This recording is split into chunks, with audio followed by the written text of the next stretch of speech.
സംഖ്യാപുസ്തകം അധ്യായം 16. മത്സരികൾക്ക് ശിക്ഷ. മോശ കുപിതനായി അവൻ കർത്താവിനോട് പ്രാർത്ഥിച്ചു, കർത്താവേ, അവരുടെ കാഴ്ചകൾ സ്വീകരിക്കരുതേ. ഞാൻ അവരുടെ ഒരു കഴുതയെ പോലും എടുത്തിട്ടില്ല, അവരിൽ ആരെയും ദ്രോഹിച്ചിട്ടുമില്ല.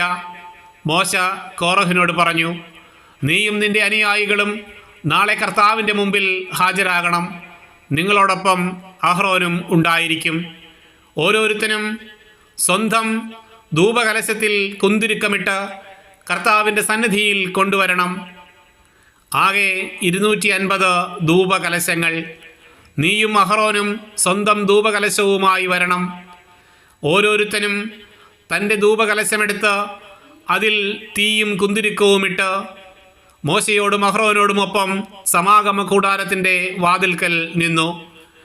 കോറഹ് സമൂഹത്തെ മുഴുവൻ സമാഗമ കൂടാര വാതിൽക്കൽ മോശയ്ക്കും അഹ്റോനും എതിരെ ഒരുമിച്ച് കൂട്ടി. അപ്പോൾ കർത്താവിൻ്റെ മഹത്വം സമൂഹത്തിന് മുഴുവൻ കാണപ്പെട്ടു. കർത്താവ് മോശയോടും അഹ്റോനോടും അരുളി ചെയ്തു, ഞാൻ ഇവരെ ഇപ്പോൾ സംഹരിക്കും. ഇവരിൽ നിന്ന് മാറി നിന്നുകൊള്ളുവിൻ. അവർ താണു വീണ് പറഞ്ഞു, സകല ജനത്തിനും ജീവൻ നൽകുന്ന ദൈവമേ, ഒരു മനുഷ്യൻ പാപം ചെയ്തതിന് അങ്ങ് സമൂഹം മുഴുവനോടും കോപിക്കുമോ? കർത്താവ് മോശയോട് അരുളി ചെയ്തു, കോറഹ്, ദാത്താൻ, അബീറാം എന്നിവരുടെ വീടുകളുടെ പരിസരത്ത് നിന്ന് മാറിപ്പോകാൻ ജനത്തോട് പറയുക. അപ്പോൾ മോശ ദാത്താൻ്റെയും അബീറാമിൻ്റെയും അടുത്തേക്ക് ചെന്നു. ഇസ്രായേലിലെ ശ്രേഷ്ഠന്മാർ അവനെ അനുഗമിച്ചു. മോശ സമൂഹത്തോട് പറഞ്ഞു, ഇവരുടെ പാപത്തിൽപ്പെട്ട് നശിക്കാതിരിക്കേണ്ടതിന് ഈ ദുഷ്ടന്മാരുടെ കൂടാരങ്ങളിൽ നിന്ന് ഒഴിഞ്ഞു മാറി നിൽക്കുവിൻ. അവരുടെ വസ്തുക്കളെ പോലും സ്പർശിക്കരുത്. കോറഹ്, ദാത്താൻ, അബീറാം എന്നിവരുടെ കൂടാരങ്ങളുടെ പരിസരങ്ങളിൽ നിന്ന് ജനം ഒഴിഞ്ഞു മാറി. ദാത്താനും അബീറാമും ഭാര്യമാരോടും മക്കളോടും കുഞ്ഞുങ്ങളോടും കൂടെ പുറത്തു വന്നു. തങ്ങളുടെ കൂടാരങ്ങളുടെ വാതിൽക്കൽ നിന്നു. മോശ പറഞ്ഞു, ഈ പ്രവൃത്തികൾ ചെയ്യാൻ കർത്താവാണ് എന്നെ നിയോഗിച്ചതെന്നും അവയൊന്നും ഞാൻ സ്വമേധയാ ചെയ്തതല്ലെന്നും ഇതിൽ നിന്ന് നിങ്ങൾ അറിയും.